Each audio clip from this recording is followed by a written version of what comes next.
en tant qu'enfant de Dieu, j'ai des limites. En tant qu'enfant de Dieu, je ne peux pas tout me permettre. La Bible nous dit même que tout nous est permis, mais tout ne nous est pas utile. La vie chrétienne, c'est une vie de séparation, c'est une vie de discernement. Alléluia. Amen. Vous savez, lorsque l'Éternel avait appelé les enfants d'Israël, aux alentours de Canaan, il y avait des nations. Il y avait des gens que Dieu avait aussi créés à son image. Vous êtes d'accord avec moi? Dieu n'a pas créé des gens différemment, non. Nous descendons tous d'un même ancêtre. Il nous a créés à son image, le corps, l'âme et l'esprit. N'est-ce pas vrai? Amen. Alléluia. Amen. Vous êtes d'accord avec moi? Amen. Les Cananéens, ce n'étaient pas des singes. C'était des hommes créés à l'image de Dieu. Amen. Mais leur image a été falsifiée. Pourquoi? Parce qu'ils avaient des pratiques païennes. Ils avaient différentes sortes de dieux. Ils pratiquaient l'occultisme. Ils pratiquaient la nécromancie. Ils pratiquaient les invocations des morts. Ils pratiquaient toutes sortes de choses que Dieu trouvait, donc, qui étaient en abomination devant la face de l'Éternel. Alors, lorsque l'Éternel a choisi Israël, il dit à Moïse, dans Deutéronome, au chapitre 18, à partir du verset 9, écoutez mon bien-aimé, il dit à Moïse, tu vas dire aux enfants d'Israël, ce peuple qui est aux alentours, ils pratiquent la sorcellerie, ils pratiquent la magie, ils pratiquent la divination, ils passent donc leurs enfants par le feu. Mais quant à toi, Israël, l'Éternel, ton Dieu, ne le permet pas. Mais il y a des choses que l'Éternel ne permet pas. Quant à toi, si tu es son enfant, quant à toi, si tu es de sa descendance, quant à toi, si tu l'as accepté comme ton Seigneur et Sauveur, il y a des choses que l'Éternel ne te permet pas. Il y a des associations où l'Éternel ne veut pas t'entendre y adhérer. Il y a des milieux où l'Éternel ne veut pas que tu y sois. Il y a des chansons que l'Éternel ne veut pas que tu entendes. Il y a des danses que l'Éternel ne veut pas que tu imites. Car en tant qu'enfant de Dieu, tout ce que nous devons faire, nous devons le faire selon la balance de 1 Corinthiens chapitre 10, verset 31. C'est-à-dire que tout ce que nous devons faire doit être pour et rien que pour la gloire de l'Éternel notre Dieu. Amen. Amen. C'est très important de savoir se débarrasser de quelque chose, de savoir se débarrasser de certains milieux, de savoir se débarrasser de certaines habitudes, de certaines mauvaises habitudes. Ma bien-aimée, mon bien-aimé, ces habitudes là vont te conduire droit à l'enfer. Alléluia. C'est très important. La vie chrétienne, c'est une vie de discernement. C'est très important de savoir se séparer même de ce monde.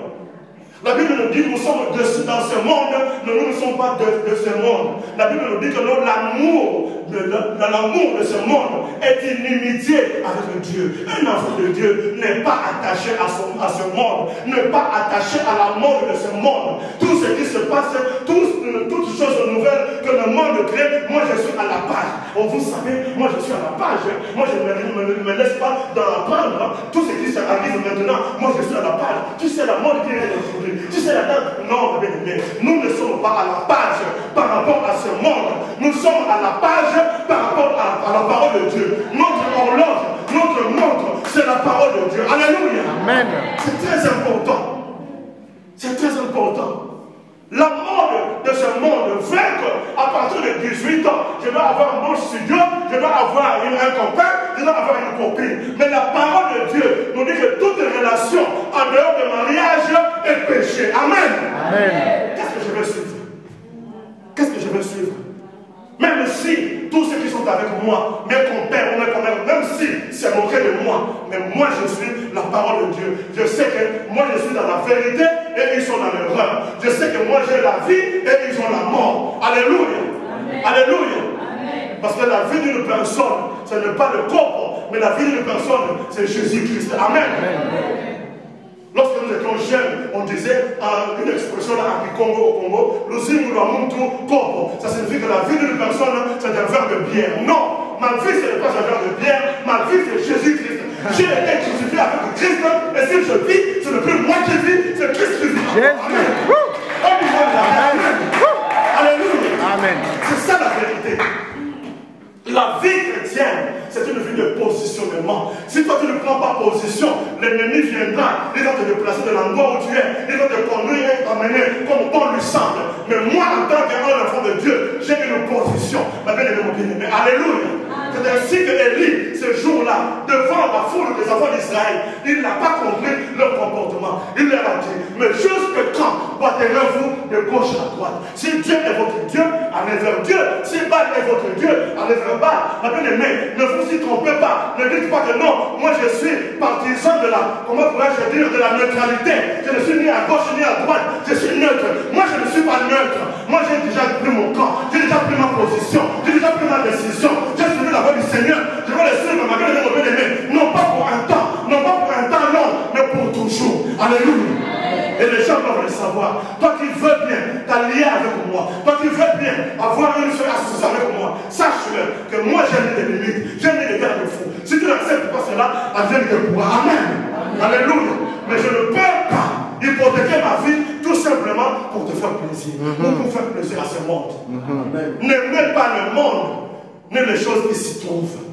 Un enfant de Dieu, n'aimez pas le monde, séparez-vous-en. La Bible nous dit dans 2 Corinthiens chapitre 6, oh ma bien-aimée, quelle belle rhétorique. La Bible nous dit quelle association y a-t-il entre les ténèbres et la lumière, entre Bélial et Jésus-Christ? Quelle association entre les fidèles et les infidèles? Quelle association? Quelle association?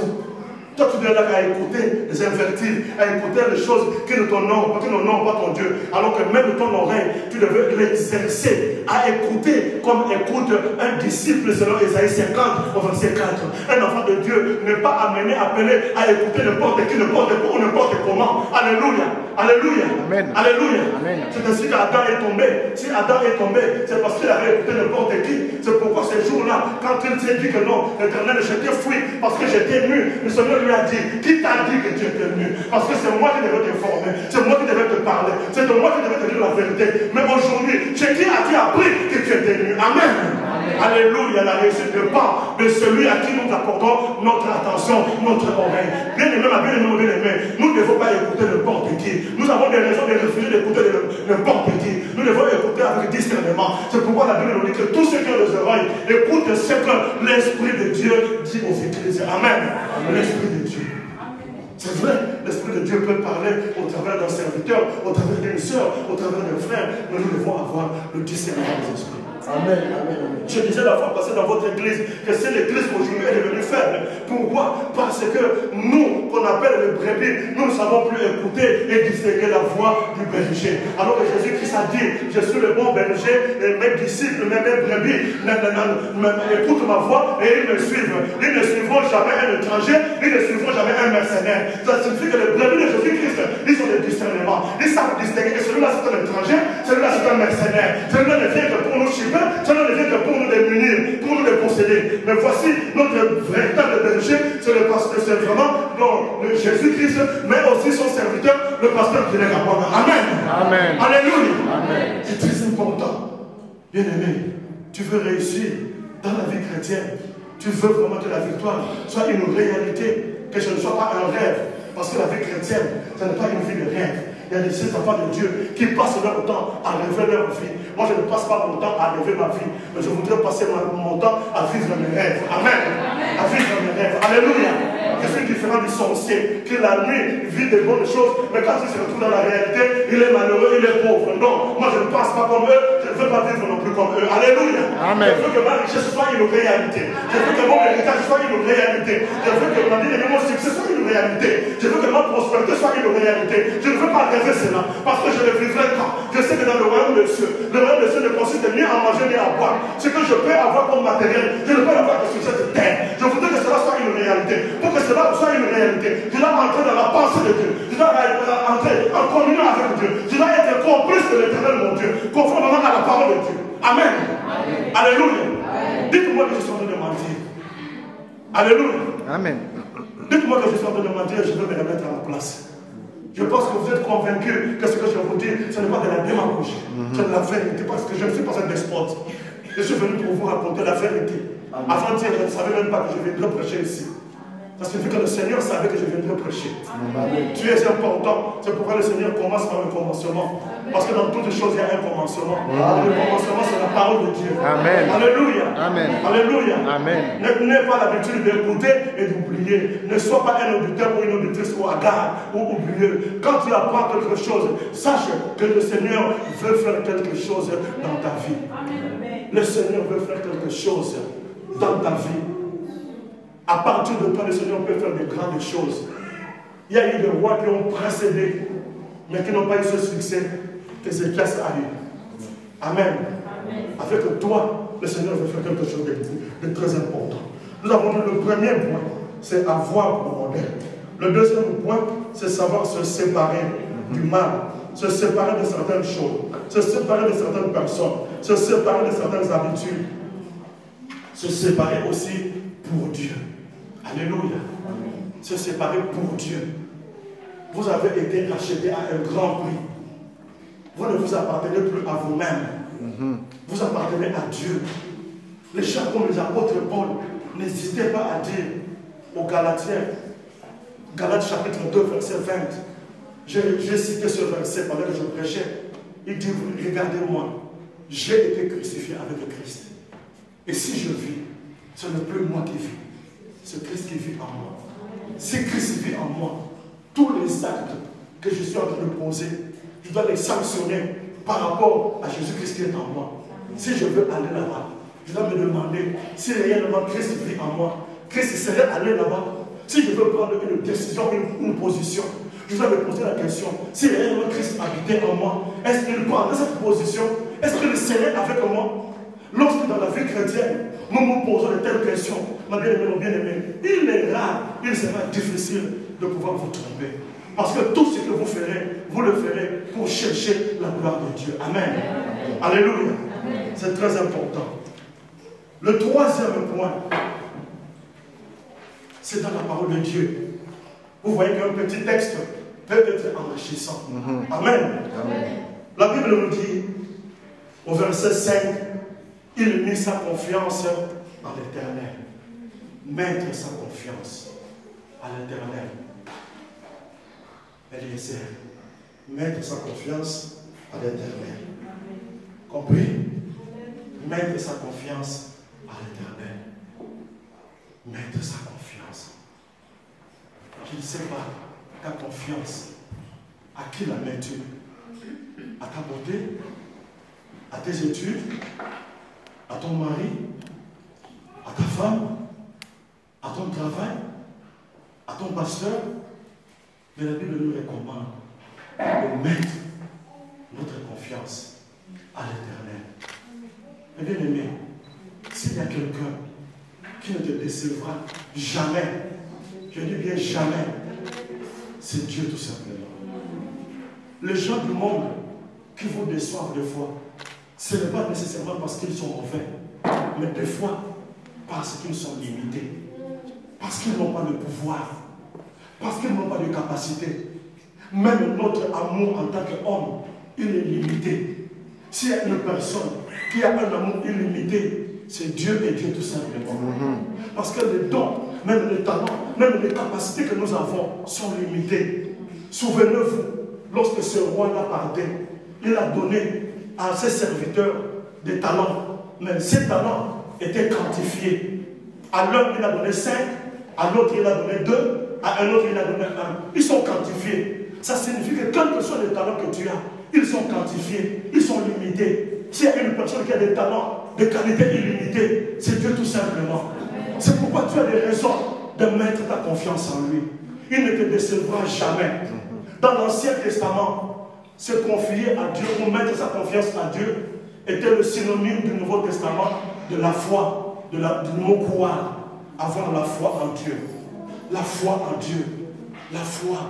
La Bible nous dit que tous ceux qui sont nés de Dieu ont triomphé de ce monde. 1 Jean chapitre 5, verset 4a. Tous ceux qui sont nés de Dieu, tous ceux qui sont nés de Dieu ont triomphé de ce monde. Si tu es né de Dieu, selon Jean 1, 12, 13, c'est que tu as triomphé de ce monde. Mais la Bible ajoute dans la partie B, la victoire qui triomphe de ce monde, c'est quoi? C'est notre foi. C'est notre foi. C'est notre foi. Alléluia. La Bible nous dit dans Hébreux 11, verset 6, or sans la foi, il est impossible d'être agréable à Dieu. Parce que tous ceux qui s'approchent de Dieu, ils doivent croire qu'il existe et qu'il est le rémunérateur de ceux qui la cherchent. Alléluia. La Bible nous dit, n'abandonnez pas votre assurance à laquelle repose une grande, ma bien-aimée, récompense. Car vous avez besoin de persévérance pour qu'après avoir accompli la volonté de Dieu, vous puissiez obtenir ce qui vous a été promis. Dieu a déjà promis quelque chose, mais nous devons marcher dans la foi. La marche dans la foi, c'est l'accomplissement de la volonté de Dieu. C'est l'engagement. Lorsque je suis convaincu d'une chose, je commence à m'engager. C'est pourquoi la Bible nous dit, la foi c'est une démonstration.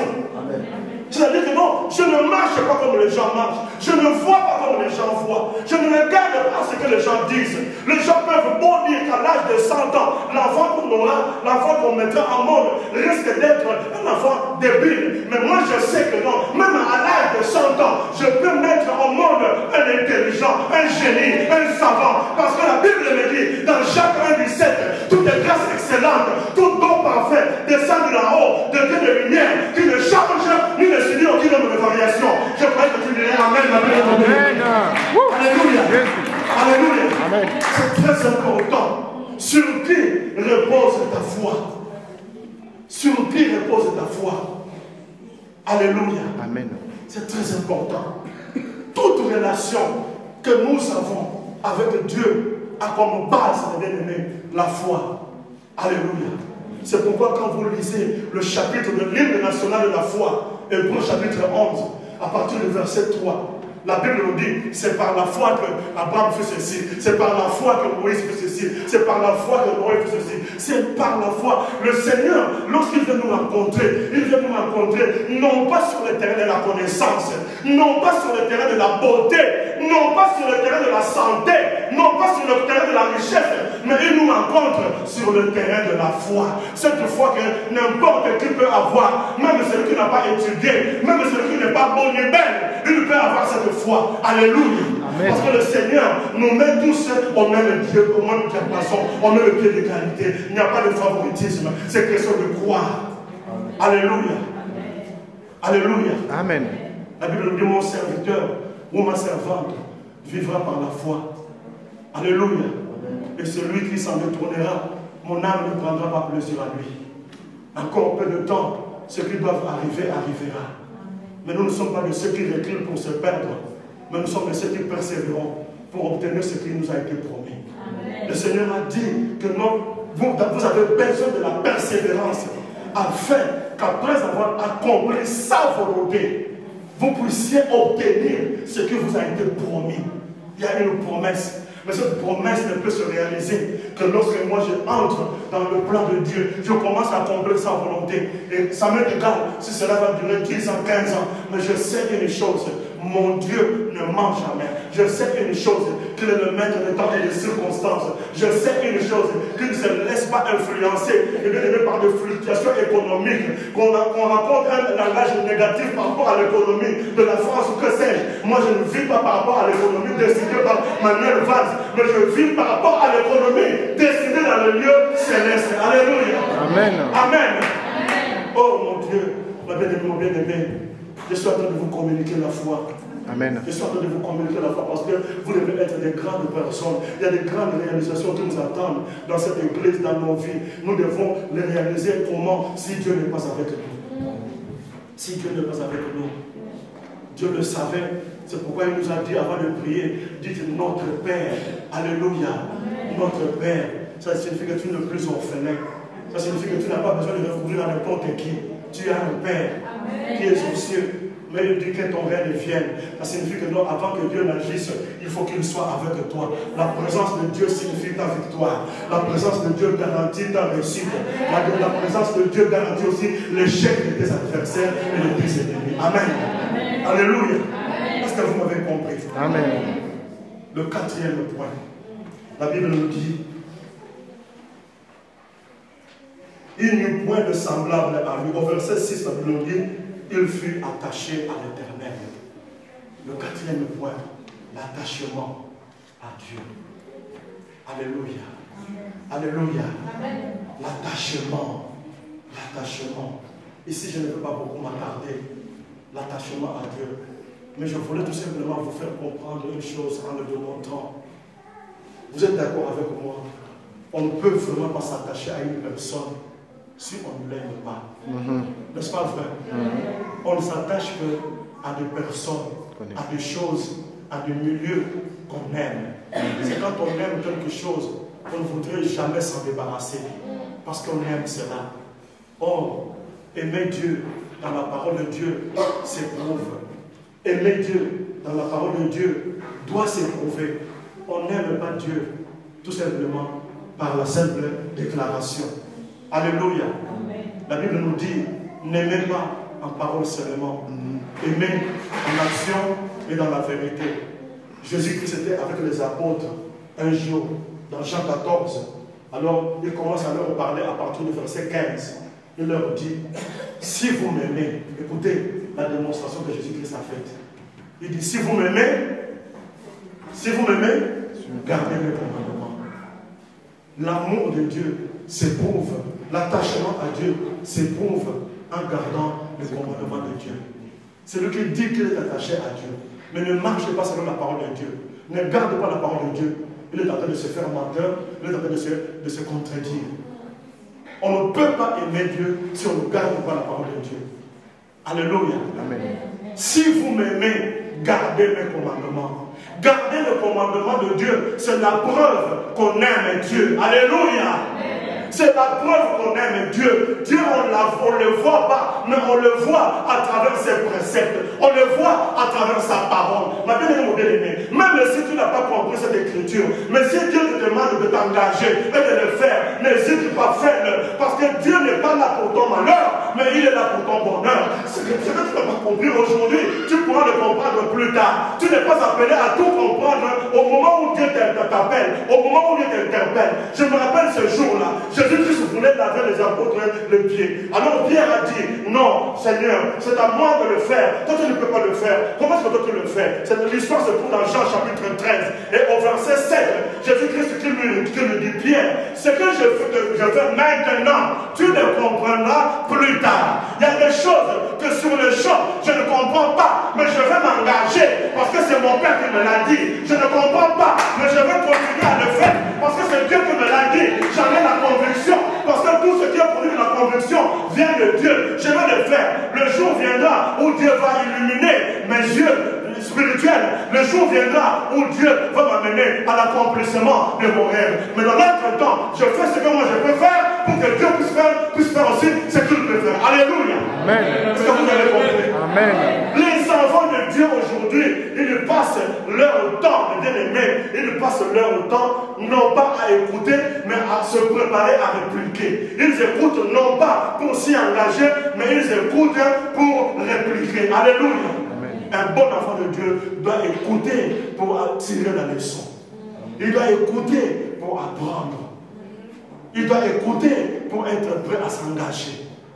Alléluia. Est-ce que vous m'avez compris? Amen. Et le dernier point, le cinquième point.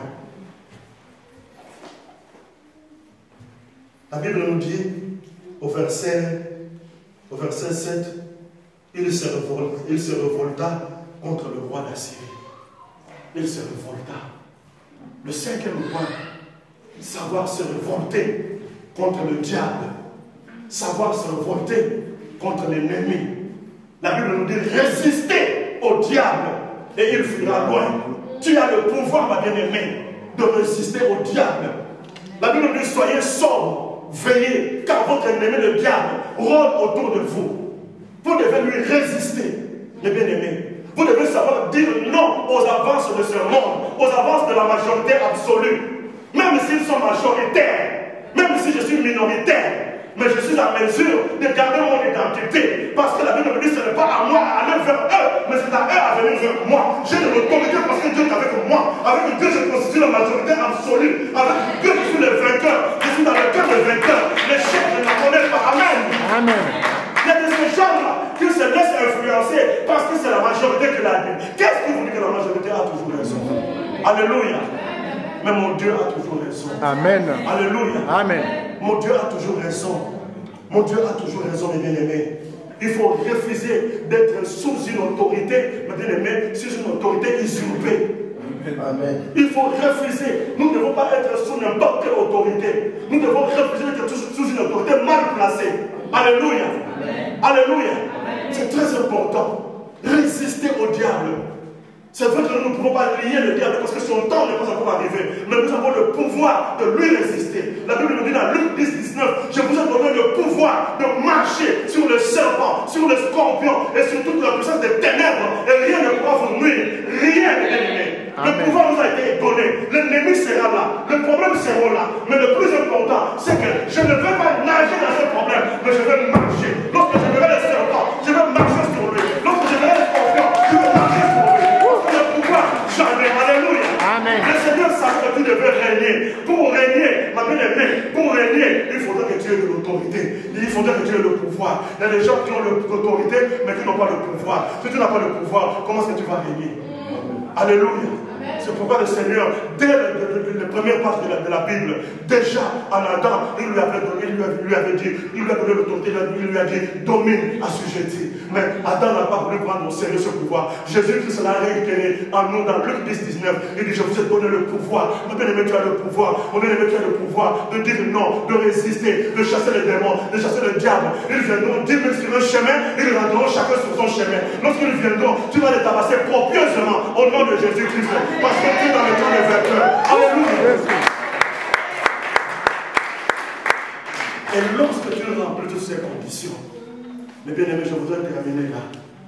Lorsque tu remplis toutes ces conditions, quelles en seront les conséquences? La première des conséquences qu'a vécu Ézéchias, la Bible nous dit que l'Éternel fut avec lui.